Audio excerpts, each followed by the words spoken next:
নমস্কার বন্ধুরা, কেমন আছেন সবাই? ভালো আছেন তো? প্রতিদিনকার মতো আমি সুচিস্মিতা চলে এসেছি আমার ইউটিউব চ্যানেলে কাশিরাম দাসের মহাভারত কথা নিয়ে। প্রতিদিন যেমন বলি বন্ধু, আজকেও বলি, ভালো লাগলে একটু শেয়ার করুন, কমেন্ট করুন এবং চ্যানেলটাকে সাবস্ক্রাইব করে নিন। আর আপনাদের তো মুখস্থ হয়ে গেছে আমাদের দুটো নাম, তাই না? পাঠে আমি সুচিস্মিতা এবং এডিটিংয়ে পেখম রায়।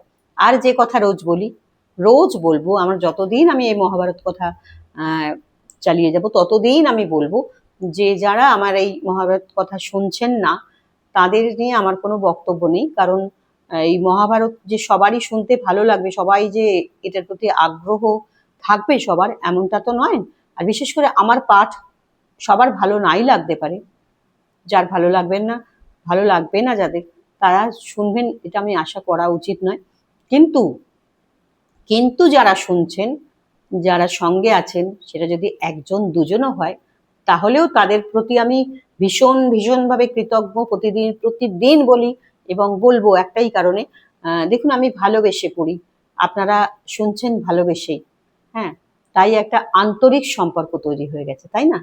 এবার সেই সম্পর্কটা আমাকে আপনারা অনুপ্রাণিত করেন।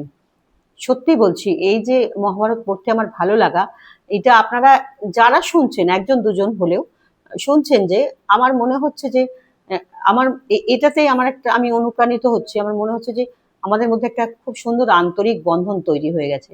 তাই আমার জানে এই চালিয়ে যাওয়াটা উচিত, এই মহাভারত পাঠ যেটা করছি সেটা আমার চালিয়ে যাওয়াটা উচিত। আমি যতদিন আপনারা শুনবেন আমি পড়ে যাব। আপনারা সঙ্গে থাকুন বন্ধুরা। শুরু করছি আজকের পর্ব। আজকে ধৃতরাষ্ট্রের উৎপত্তি পর্ব।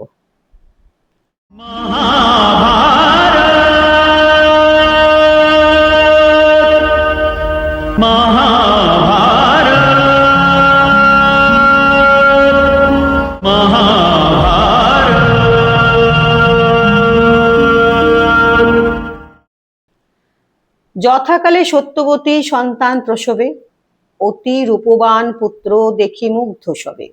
পরম সুন্দর সুত মুখ কোকনদ, সুন্দর দেখিয়া নাম থইল চিত্রাঙ্গদ। আর কত দিনেতে দ্বিতীয় সুত হইল, বলিয়া বিচিত্র বীর্য তাম নাম থইল। সত্যবতী গর্ভে হইল যুগল কুমার, পরম সুন্দর যেন কাম অবতার। কতদিন অন্তরে শান্তনু নৃপবর, ত্যাজিলেন অক্লেশে ভৌতিক কলেবর। রাজার মরণে দুঃখী হইল সর্বজন, ভীষ্ম সত্যবতী হইল শোকাকুল মন। বালক কুমার দুই অভাবে পিতার, পালন করিল ভীষ্ম আপনি দোহার। চিত্রাঙ্গদ উপরে ধরিল ছত্রদণ্ড, আপনি পালেন ভীষ্ম মহারাজখণ্ড। কতদিনে চিত্রাঙ্গদ হইল যুবক, মহাধনুর্ধর হইল প্রতাপে পাবক। দেবতা গন্ধর্ব যক্ষ দৈত্য নর নাগে, হেন জন নাহি জুঝে চিত্রাঙ্গদ আগে। হেন মতে এক রথী জিনিল সকল, এক রথে ভ্রমে বীর পৃথিবী মণ্ডল। চিত্ররথ নামে এক গন্ধর্ব ঈশ্বর, কুরুক্ষেত্রে তাহাকে ভেটিল নৃপবর। ইরাবতী নদীর তীরে হইল সমর, সম্পূর্ণ হইল যুদ্ধ 12 বৎসর। নিজ তেজ গান্ধর্ব অধিক হইল বলে, চিত্রাঙ্গদে মারি গেল গগন মণ্ডলে। চিত্রাঙ্গদ বধ শব্দ হইল নগরে, ধরিল বিচিত্র বীর্য রাজছত্র শিরে।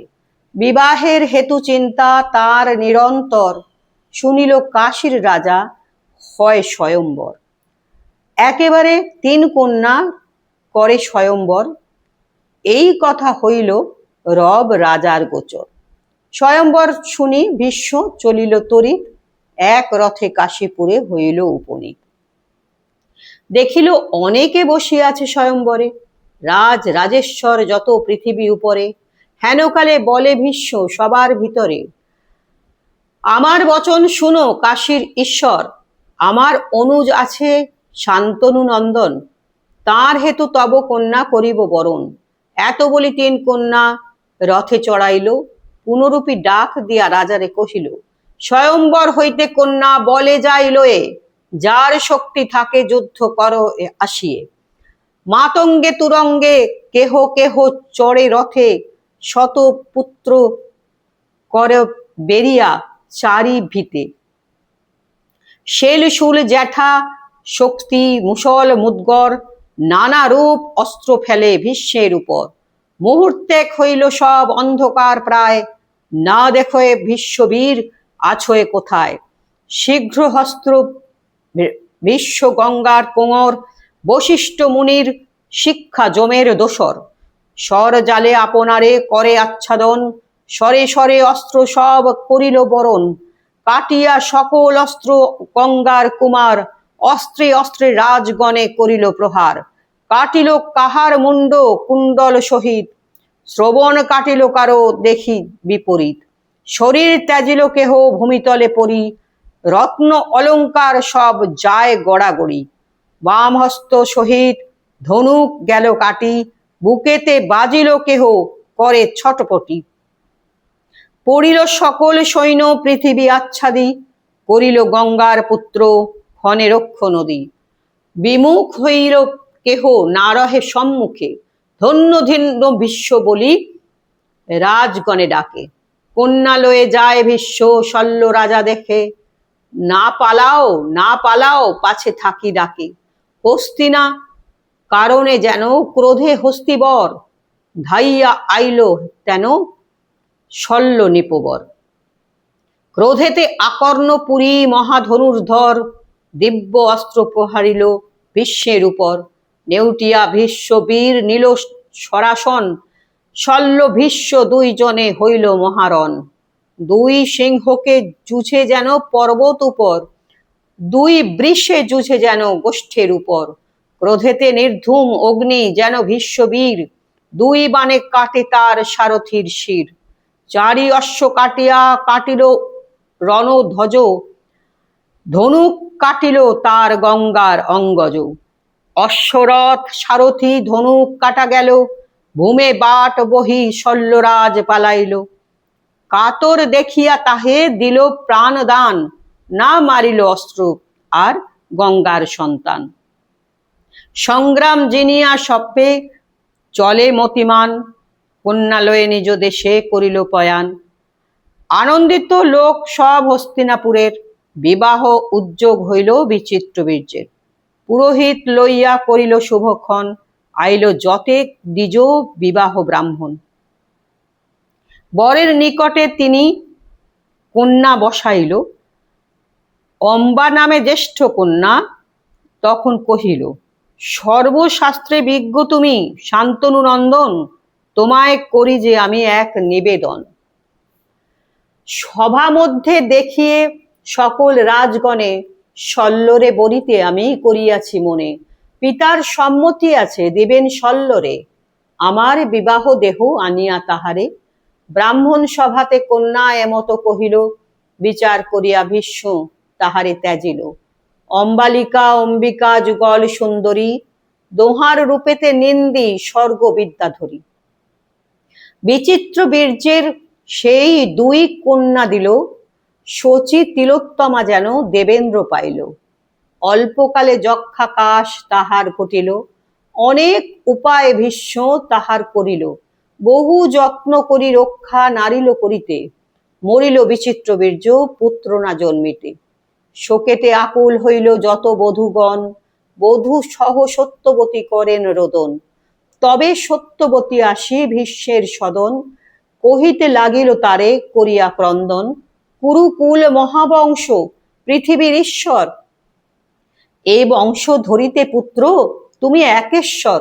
রাজা হইয়া রাজ্য রাখো পালো প্রজাগণ, বিবাহ করিয়া করো বংশের রক্ষণ। কুরুকুল অস্ত যায় করহ রক্ষণ, তোমা বিনে রক্ষা হেতু নহে অন্যজন। নরক হইতে উদ্ধার পিতৃগণে, সর্বশাস্ত্র ধর্ম বাপু জানহ আপনে। অপুত্রক তব ভাই হইল নিধন, অপুত্রী যে আছে তব ভাতৃবধূগণ। এতেক শুনিয়া বলে শান্তনু নন্দন, বেদের সাদৃশ মাতা তোমার বচন। আমার বচন মাতা জানহ আপনে, অঙ্গীকার করিলাম তোমার কারণে, ত্রিভুবনে কেহ যদি দেয় অধিকার, তথাপি না লব রাজ্য মম অঙ্গীকার। যাবৎ শরীরে মম আছো হে পরাণ, না ছইব রামা সত্য নহে মম আন। দিনকর ত্যাজে তেজ, চন্দ্রশীত ত্যাজে, ধর্ম সত্য ত্যাজে, পরাক্রম দেবরাজে। ত্যাজিবারে পরয়ে এসব কদাচন, তবু সত্য নাহি ত্যাজে গঙ্গার নন্দন। সত্যবতী বলে পুত্র আমি সব জানি, তোমার মহিমা গুণ কহে সুরমণি। আমার বিবাহে যে করিলা অঙ্গীকার, সকল জানি যে আমি প্রতিজ্ঞা তোমার। তথাপি বিপদ ত্রাণ করো কোনো মতে, আপনি উপায় করো কুলধর্ম হতে। বিপদে দেবতা পুছে বৃহস্পতি স্থানে, দৈত্যগণ যুক্তি পুছে ভৃগুর নন্দনে। তোমা বিনা আমি জিজ্ঞাসিব কার কাছে, যে মতো জানহ করো যাহে বংশ বাঁচে। এত বলি সত্যবতী করয়ে ক্রন্দন, নির্বর্তিয়া পুনঃ বলে গঙ্গার নন্দন। ক্ষত্রিয় হইয়া যে এই প্রতিজ্ঞা না পালে, অপযশ ঘোষে তার এই মহামণ্ডলে। তোমার কুমার মাতা ব্যাস তপোধন, শীঘ্র গতি করো মাতা তাহাকে স্মরণ।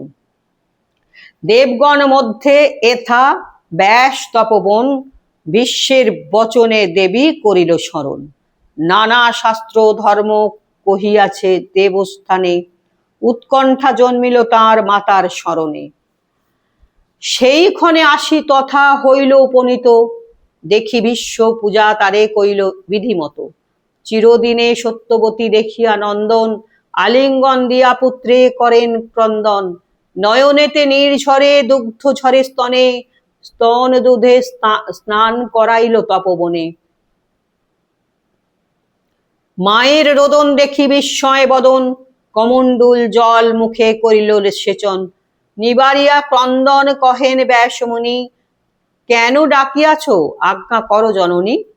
করিব তোমার প্রিয় আজ্ঞা দেহ মোরে, কি কর্ম অসাধ্য তব সংসার ভিতরে। সত্যবতী কহে পুত্র কহিতে অশেষ, আমার দুঃখের কথা নাহি অবশেষ। শিশুপুত্র রাখি স্বামী গেল স্বর্গবাস, গন্ধর্বেতে জ্যেষ্ঠ পুত্র করিল বিনাশ। কনিষ্ঠ বালকে ভীষ্ম পালন করিল, কাশীরাজ দুই কন্যা বিবাহ যে দিল। বংশ না হইতে হইল নিধন, বিধবা যুগল বধূ আছে বিদ্যমান। কুরুকুল অস্ত যায় নাহি রাজ্য স্বামী, এ শোক সাগরে পুত্র পড়িয়াছি আমি। উপায় না দেখি তোমা করিনু স্মরণ, কি উপায়ে হবে মম বংশ রক্ষণ। মাতার বচন শুনি চিন্তিত মুনি, যজ্ঞের নিমিত্ত মুনি করিলা বিহিত। সেই যজ্ঞ হোম শিখা সম্পূর্ণ করিয়া, রাখিল সলিল পাত্রে যত্ন করিয়া। অবজ্ঞা সহিত তাহা অম্বিকা পান করে, মুনির দারুণ ক্রোধ উপজে অন্তরে। হোম শিখা পুত জল ব্যর্থ না হইবে, অন্ধ আর পাণ্ডু দুই তনয়ে জন্মিবে। অম্বিকার সেবিকা এক অতি শ্রদ্ধা ভরে, সেই জল অবশেষে তথা পান করে। ধর্মিষ্ঠা সেবিকা সেই হয় সূত্র জাতি, মুনির চরণে বহু করিল ভকতি। সন্তুষ্ট হইয়া মুনি বলিল তাহারে, ধর্মবন্ত পুত্র হবে তোমার উদরে। পরম পণ্ডিত হবে নরেতে প্রধান, বর দিয়া গেল ব্যাস আপনার স্থান। মুনিবরে গর্ভ তার হইল উৎপত্তি, আপনি জন্মিল তাই যম মহাবতী। শুনলেন বন্ধু আজকের পর্ব। মহাভারত থেকে একটু একটু করে পড়ে আমরা কিছু কিছু শিক্ষা অর্জন করছি। সত্যবতীকে দেখেছিলাম, যখন সত্যবতীর বিবাহ হয়, আগের পর্বে পড়েছি আপনারা শুনেছেন, যখন বিবাহ হয় তখন সত্যবতীর বাবা কেন বিয়ে দিতে চায়নি, না সত্যবতীর যে সন্তান পুত্র সন্তান হবে সে তো রাজা হতে পারবে না, তাই যেহেতু দেবব্রত আছে মানে ভীষ্ম, সে যেন প্রতিজ্ঞা করিয়ে নিয়েছিল যে তোমার যে সত্যবতীর যে পুত্র সন্তান হবে তাকেই রাজা করতে হবে। ভীষ্ম গিয়ে প্রতিজ্ঞা করে এসেছিল যে সে কখনো বিবাহ করবে না। আর শেষ পর্যন্ত দেখা গেল বিচিত্রবীর্য অসময়ে অকালে চলে গেলেন। তো তার স্ত্রী বৈধব্য অবস্থায়, তখন তার পুত্র জন্মাবার মতন অবস্থা নেই, তো হবে কি করে, সম্ভব না সেটা। তখন কিন্তু দেবব্রতকে সত্যবতীকে বলতে হলো যে তুমি রাজা হও, হ্যাঁ তুমি এখন এই রাজত্ব রক্ষা করো, না হলে আর কি উপায় আছে। মানে এগুলো খুবই সত্যি প্রচুর শিক্ষার বিষয়, প্রচুর শিক্ষার বিষয়। যে রাজত্ব না পাওয়ার জন্য, যাতে সে রাজা হতে না পারে, সেই জন্য সেই প্রতিশ্রুতি দিয়ে সত্যবতী রানী হয়ে এলো, শান্তনু স্ত্রী হয়ে এলো। হ্যাঁ, শর্ত ছিল এটা। সেই শর্ত লঙ্ঘন করে পরবর্তীতে বিপদে পড়ে ভীষ্মকে বলল যে তুমি এই রাজধর্ম পালন করো, রাজা হও, হ্যাঁ তোমার মানে যে পিতৃ বংশ তার রক্ষা করো, বংশ রক্ষা করো। হ্যাঁ, এইরকমই আর কি। মানে এটা খুব সুন্দর শিক্ষণীয় ব্যাপার, সত্যি কথা। এই জন্যই আমার মহাভারত পড়তে ভালো লাগে। জানি না আপনাদের কেমন লাগছে শুনতে। সঙ্গে থাকুন বন্ধুরা। আজকের মতো এই পর্যন্তই, পরের দিন পরেরটা চলবে।